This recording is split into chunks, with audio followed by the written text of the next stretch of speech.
Tapi sering perubahan itu, sesuatu yang baru itu kita anggap sebagai pelanggaran. Dan bukan dari orang-orang tua.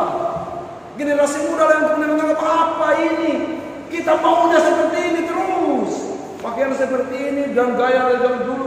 Kan itu rasanya sudah tidak nikmat lagi. Jangan takut. Suka atau tidak suka perubahan akan datang. Aku mendahului engkau ke tahun yang akan datang. Di tahun yang akan datang akan terjadi 5-0. Sudah tidak samanya lagi tentu menggunakan pakaian seperti ini. Sebenarnya tanpa berkhutbah pun pakaian jadul ini sudah menandakan kepada kita bahwa betapa gereja ini sedang berkembang. Bahwa sesungguhnya manusia itu sedang berkembang. Dan perkembangan itu harus dijamin dengan perkembangan gereja harus dijamin dengan sebuah kalimat. Ini aku, jangan takut. Aku mendahului engkau ke Galilea. Demikian sebenarnya perjalanan persekutuan pemuda ini. Tidak perlu takut. Dulu orang-orang menggunakan style seperti ini dan merasa bahwa inilah yang terkeren pada masanya. Tapi kalau kita melakukan sekarang, itu rasanya jadul banget. Pakaian disuruh kepang 2 saja sulitnya minta ampun. Pada masanya kepang 2 itu bagian yang tidak ada di atasnya. Terlalu ganteng rasanya. Kacamata sudah di sini. Kira mesin gantung di sini. Iya. Orang dulu itu ketemu temannya langsung sisir. Coba kalau ada orang sekarang ketemu temannya pasang sisir begitu pasti diketawai. Tapi pada zamannya semua menjadi tren yang tidak terkatakan. Dulu pada zaman pakaian seperti ini tidak ada orang foto. Kalau kita sekarang begini kan? Kalau tidak begini begini. Kalau tidak begini begini. Foto begini. Dulu begini. Kaki sedikit di depan, badan sedikit di depan. Kalau tidak begitu dianggap sedikit saja berbunga. Iya, sekarang rasanya kalau mau berfoto dengan bunga, tidak keren, toh. Berfoto sendiri mau begini, tidak ada lagi, tidak ada lagi. Saya kuliah orang begini kan? Ada kita orang berfoto begini, tidak ada ini. Semua kalau tidak menyamping-nyamping kah? Atau ini, toh. Dulu begini. Kacamata ditaruh di sini. Dulu sedikit pantat begini, itu pada masanya.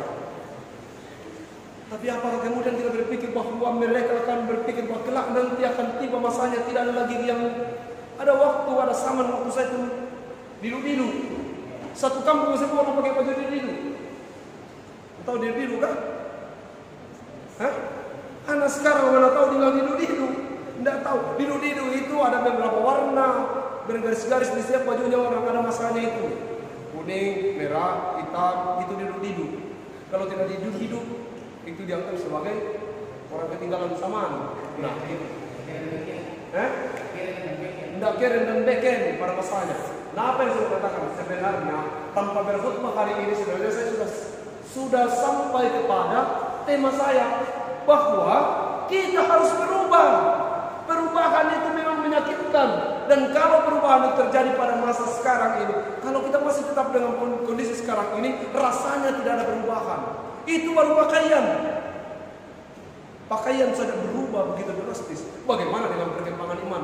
Gereja teman-teman yang tidak berubah akan ditinggalkan. Gereja yang tidak menjawab kebutuhan pemuda akan ditinggalkan. Gereja yang tidak menjawab kebutuhan sosial masyarakat akan ditinggalkan. Gereja yang tidak membangun camping akan ditinggalkan. Kenapa? Gereja ke depan akan ada di tempat-tempat wisata. Mereka merindukan ibadah di tempat-tempat sedemikian. Gereja yang stagnan, yang tidak mau berubah akan ditinggalkan. Sekarang saya hanya mengatakan terhadap persekutuan ini bahwa kita sudah berubah. Kita bukan yang dulu lagi. Kita bisa memakai pakaian yang jadul, tapi hati dan pemikiran kita, iman dan harapan kita tidak lagi jadul. Kita boleh kembali kepada masa lalu dalam gaya dan style, tetapi hati dan iman kita tidak lagi seperti mereka yang dulu, yang harapannya tidak seperti kita sekarang. Jangan takut. Ada orang katakan pendeta, saya tidak takut sama siapapun. Hanya satu yang saya takuti, Tuhan. Itu Anda juga masih takut. Tidak ada manusia yang tidak takut. Karena rasa takut itulah maka Tuhan ada.